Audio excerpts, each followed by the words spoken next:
ನೋಡಿ ಗೈಸ್, ಇವತ್ತು ಯಾವ ದೇವರುಗಳಿಗೆ ಯಾವ ಮಂತ್ರವನ್ನು ಹೇಳಿ ನಾವು ಪ್ರಾರ್ಥನೆಯನ್ನು ಮಾಡಬೇಕು ಅಂತಕ್ಕಂಥ ಒಂದು ಕಂಟೆಂಟ್ ನೋಡಿ.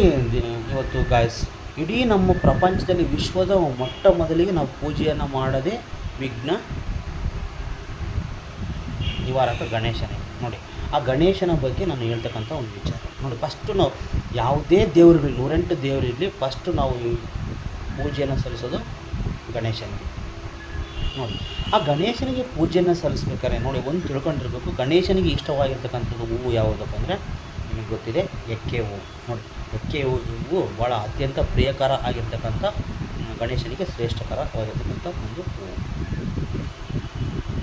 ನೋಡಿ, ಆ ಎಕ್ಕೆ ಹೂವನ್ನು ನೀವು ಇಡಬೇಕು. ಮತ್ತು ಪೂಜೆ ಮಾಡುವ ಸಮಯದಲ್ಲಿ ನೋಡಿ ಈ ಮಂತ್ರವನ್ನು ಗಣೇಶನಿಗೆ ಸಮರ್ಪಿಸಬೇಕು. ಯಾವುದು? ಓಂ ಗಂ ಗಣಪತಿಯೇ ನಮಃ. ಪ್ರತಿ ಗುರುವಾರ 108 ಬಾರಿ ಈ ಮಂತ್ರವನ್ನು ಪ್ರಾರ್ಥನೆ ಮಾಡಿ ನಿಮ್ಮ ಎಲ್ಲ ವಿಘ್ನಗಳು ನಾಶ ಆಗ್ತವೆ. ಇದು ಮತ್ತು ನಿಮ್ದು ಏನೇ ಕಷ್ಟಗಳಿದ್ದರೂ ಕೂಡ ಬಂದಾಗ್ತವೆ. ಇದು ಗಣೇಶನಿಗೆ ಮೊದಲ ಪೂಜೆ. ನೋಡಿ, ನೆಕ್ಸ್ಟ್ ಅದಾದ ತಕ್ಷಣ ಅವರ ತಂದೆ ಗೊತ್ತಿದೆ ಶಿವ. ನೋಡಿ, ಶಿವನಿಗೆ ಯಾವ ಮಂತ್ರ ಇಷ್ಟ ಮತ್ತು ಯಾವ ಹೂ ಇಷ್ಟ ನೋಡಿ. ಶಿವನಿಗೆ ನಾವು ನೋಡಿ ನಮಗೆ ಯಾವುದು ಇಷ್ಟ ಅದು ಶಿವನಿಗೆ ಇಷ್ಟ ಆಗುತ್ತೆ. ಒಂದು ತಿಳ್ಕೊಂಡು ಅಂದರೆ ಶಿವನು ಬೇಡವಾಗಿರ್ತಕ್ಕಂಥ ವಸ್ತುಗಳನ್ನು ಇಷ್ಟಪಡ್ತಾನೆ. ಇದು ಎಲ್ಲ ಇದ್ರ ಬಗ್ಗೆ ಸ್ಟೋರಿ ಗೊತ್ತು. ಓಕೆ, ಮತ್ತು ಇನ್ನೊಂದು ಹೇಳ್ತೀನಿ ಕೇಳಿ ವಿಚಾರ. ಶಿವನಿಗೆ ಬಿಲ್ಪತ್ರೆ ನೋಡಿ ಎಲೆ ಅಂದರೆ ಭಾಳ ಶ್ರೇಷ್ಠವಾಗಿರ್ತಕ್ಕಂಥದ್ದು. ಅದನ್ನು ನೀವು ಪೂಜೆಗೆ ಇಡಬೇಕಾಗುತ್ತೆ. ಮತ್ತು ಈ ಮೂಲ ಮಂತ್ರ ಹೇಳಬೇಕು. ಶಿವ ಯಾವ ಮಂತ್ರ ಬೇಡ, ಈ ಮೂಲ ಮಂತ್ರ ಹೇಳಿ. ಓಂ ನಮಃ ಶಿವಾಯ ನೋಡಿ, ಪ್ರತಿ ಸೋಮವಾರ 108 ಬಾರಿ ಜಪವನ್ನು ಆ ಶಿವನ ಮುಂದೆ ಪ್ರಾರ್ಥನೆ ಮಾಡಿ ನಿಮಗೆ ಮನಸ್ಸು ಶಾಂತಿ, ನೆಮ್ಮದಿ, ಅಭಿವೃದ್ಧಿ ಮತ್ತು ಆರ್ಥಿಕ ಅಭಿವೃದ್ಧಿ ಕೂಡ ಆಗುತ್ತೆ ಗಾಯ್ಸ್. ನೋಡಿ, ಪ್ರತಿಯೊಂದು ಯಾವ ಹೂವು, ಯಾವ ಮಂತ್ರ, ಯಾವ ದೇವರಿಗೆ ಅರ್ಪಿಸ್ಬೇಕಂತೇಳಿ ಗಮನವಿಟ್ಟು ಪೂಜೆಗಳನ್ನು ಸಲ್ಲಿಸಬೇಕು. ಮತ್ತು ಅದರ ಜೊತೆಗೆ ನೆಕ್ಸ್ಟು ನಾನು ತಿರುಪತಿ ಗೋವಿಂದ ಅಥವಾ ಶ್ರೀಕೃಷ್ಣ ಎರಡೂ ಒಂದೇ ಅವತಾರ. ನೋಡಿ, ಇಲ್ಲಿ ಗೋವಿಂದ ಅಥವಾ ಶ್ರೀಕೃಷ್ಣ ಅಂತ ಬಂದ ವಿಚಾರ ಬಂದಾಗ ನೋಡಿ, ನೀವು ಆದಷ್ಟು ಏನು ಮಾಡಬೇಕಂದ್ರೆ ನೋಡಿ, ತಿರುಪತಿ ವಿಚಾರ ಅಥವಾ ಗೋವಿಂದ ವಿಚಾರ ಬಂದರೆ ನೋಡಿ, ಕಮಲದ ಹೂವು ಅಂತ ನೋಡಿ, ಲಕ್ಷ್ಮಿ ಕೂಡ ಕಮಲದ ಹೂವು ಇಷ್ಟ. ತಾವಲ್ಲಿ ಕಮಲದ ಹೂವನ್ನು ನೀವು ಅರ್ಪಿಸಿ. ಕೆಲವರು ತುಳಸಿ ಹಾರವನ್ನು ಕೂಡ ಹಾಕ್ತಾರೆ. ಗೋವಿಂದನಿಗೆ ಮಾಲೆಯಾಗಿ ಕೂಡ ಹಾಕ್ತಾರೆ. ತುಳಸಿ ಹಾರ ಕೂಡ ಇಲ್ಲಿ ಗೋವಿಂದನಿಗೆ ಭಾಳ ಕೆಲವರು ತುಳಸಿ ಮಾಲೆ ಹಾರವನ್ನು ಹಾಕ್ತಾರೆ. ನೋಡಿ, ಒಂದು ತಿಳ್ಕೊಳ್ಳಿ, ಈ ಯಾಕೆ ನೋಡಿ ಒಟ್ಟು ಏನಪ್ಪ ಅಂದರೆ ನೀವು ಯಾವ ದೇವರಿಗೆ ಹಾರಗಳನ್ನು, ಯಾವ ಹೂವನ್ನು ಅರ್ಪಿಸಬೇಕು, ಯಾವ ಮಂತ್ರವನ್ನು ಹೇಳಬೇಕು, ಇದು ಮೋಸ್ಟ್ ಇಂಪಾರ್ಟೆಂಟ್ ಆಗಿದೆ. ನೋಡಿ, ಆದಷ್ಟು ನೀವು ಕಮಲದ ಹೂವನ್ನು ನೀವು ತಿರುಪತಿಗೆ ಅರ್ಪಿಸಿದರೆ ಒಳ್ಳೆಯದು. ಕಮಲ ಮತ್ತು ತಾವರೆ ನೋಡಿ. ಮತ್ತು ಇನ್ನೊಂದು, ನೀವು ಶ್ರೀಕೃಷ್ಣನಿಗೆ ಈ ಮಂತ್ರವನ್ನು ಅರ್ಪಿಸಿರಿ. ಯಾವುದು? ಕೃಷ್ಣಾಯ ವಾಸುದೇವಾಯ ಹರಹೇ ಪರಮಾತ್ಮನೆ ಪ್ರಣತಃ ಕ್ಲೇಶ ನಾಶಾಯ ಗೋವಿಂದಾಯ ನಮೋ ನಮಃ. ನೋಡಿ, 108 ಬಾರಿ ಪ್ರಾರ್ಥನೆ ಮಾಡಿ. ಶನಿವಾರ 108 ಬಾರಿ ಪ್ರಾರ್ಥನೆ ಮಾಡೋದ್ರಿಂದ ನಿಮಗೆ ಎಲ್ಲ ಆರ್ಥಿಕ ಅಭಿವೃದ್ಧಿ ಆಗುತ್ತೆ, ಮನೆಯಲ್ಲಿ ಶಾಂತಿ ಕೂಡ ಸಿಗುತ್ತೆ, ಯಾವುದೇ ಥರ ಅಡೆತಡೆಗಳು ಬರೋದಿಲ್ಲ, ಬಂದಾಗುತ್ತೆ ನೋಡಿ. ಅದರ ಜೊತೆಗೆ ಮತ್ತು ಗೋವಿಂದ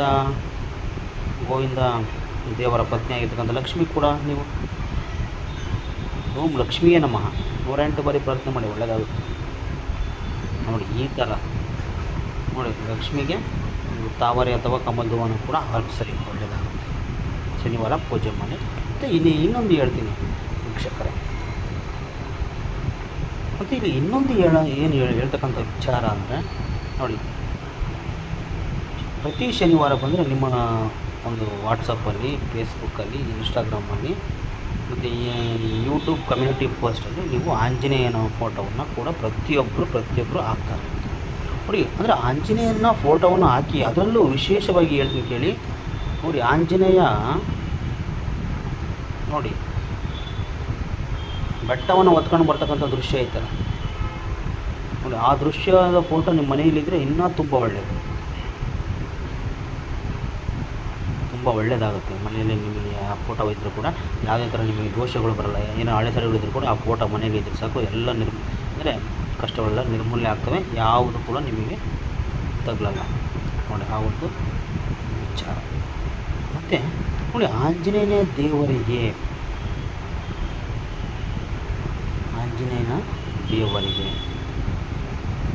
ವೀಳ್ಯದೆಲೆಗಳನ್ನು ಅರ್ಪಿಸಿ ಒಳ್ಳೆಯದಾಗುತ್ತೆ. ವೀಳ್ಯದೆಲೆ ಹಾರ ಮಾಡಿ ಹಾಕಿ, ವೀಳ್ಯದೆಲೆ ಹಾರ ಅಂದರೆ ಆಂಜನೇಯ ತುಂಬ ಪ್ರಿಯಕರವಾಗಿರ್ತಕ್ಕಂಥ ಎಲೆ, ಅದನ್ನು ಮಾಡಿ ಹಾಕಿ ವೀಳ್ಯದೆಲೆ ಹಾರ ಮಾಡಿ ಕೂಡ ಹಾಕಿ ನಿಮಗೆ ಒಳ್ಳೆ ಪ್ರಿಯಕರವಾಗಿರ್ತಕ್ಕಂಥ ಅದು ಕೂಡ ಇದು ಎಲೆ ಬಜರಂಗಿ ಅಥವಾ ಆಂಜನೇಯನಿಗೆ.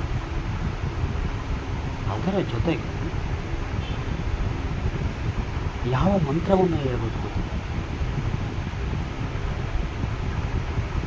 ನೋಡಿ, ಈ ಮಂತ್ರವನ್ನೇ ಓಂ ಅಮ್ಮ ಹನುಮತಿಯೇ ನಮಃ 108 ಬಾರಿ ಹೇಳಬೇಕು ಶನಿವಾರ. ಶ್ರೀಕೃಷ್ಣನಿಗೂ ಅದೇ ವಾರ ಮಾಡಿ, ಆಂಜನೇಯನಿಗೂ ಕೂಡ ಶನಿವಾರ ನೀವು ಮಾಡೋದ್ರಿಂದ ಒಳ್ಳೆಯದಾಗುತ್ತೆ ನೋಡಿ. ಓಂ ಅಮ್ಮ ಹನುಮತಿಯೇ ನಮಃ ಈ ಮಂತ್ರವನ್ನು 108 ಬಾರಿ ಹೇಳುವುದರಿಂದ ನಿಮ್ಮ ಮನೇಲಿರ್ತಕ್ಕಂಥ ಯಾವುದೇ ದುಷ್ಟಶಕ್ತಿ ಅಥವಾ ಯಾವುದೇ ನೆಗೆಟಿವ್ ಎನರ್ಜಿ ಇರಲಿ, ಯಾವುದೇ ಒಂದು ನಿಮ್ಮನ್ನು ಕಾಡಿಸ್ತಾ ಇರಲಿ, ಏನೇ ಒಂದು ವಾಸ್ತುದೋಷ ಒಂದು ಇರಲಿ, ಎಲ್ಲವೂ ಕಿತ್ತರ್ಕೊಂಡು ಮಂಗಮಯಾಗಿ ಬಂದಾಗ್ತವೆ ಸ್ನೇಹಿತರೆ ನೋಡಿ. Anjaneya it is A very powerful god. ಆಂಜನೇಯನ ಫೋಟೋ ಇದ್ದಂದರೆ ಮನೆಗೆ ಯಾವ ಒಂದು ನೆಗೆಟಿವ್ ಎನರ್ಜಿ ಬರೋಕ್ಕೆ ಸಾಧ್ಯ ಇಲ್ಲ, ಎಲ್ಲ ಬಂದಾಗುತ್ತೆ.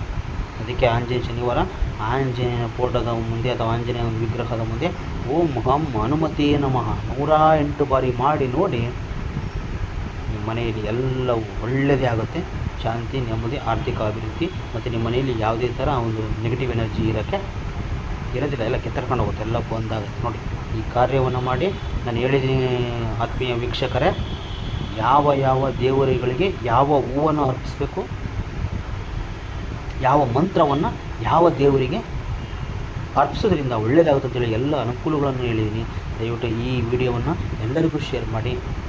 ಮತ್ತು ಸುಮ್ಮನೆ ಯಾವ್ಯಾವ ಮಂತ್ರಗಳನ್ನು ದೇವರಿಗೆ ಅರ್ಪಿಸೋದಲ್ಲ, ಪರ್ಟಿಕ್ಯುಲರ್ ಅದೇ ದೇವರಿಗೆ ಅದೇ ಹೂವನ್ನು ಅದೇ ಮಂತ್ರವನ್ನು ನೀವು ಅರ್ಪಿಸೋದ್ರಿಂದ ನಿಮ್ಮ ಎಲ್ಲ ಒಳ್ಳೆಯ ಅಭಿವೃದ್ಧಿಗಳು, ನೀವೇನು ಅಂದ್ಕೊಂಡಿರ್ತೀವಿ ಎಲ್ಲ ಕೆಲಸಗಳಾಗ್ತವೆ ಮತ್ತು ಎಲ್ಲವೂ ಕೂಡ ಒಳ್ಳೆಯದಾಗುತ್ತೆ.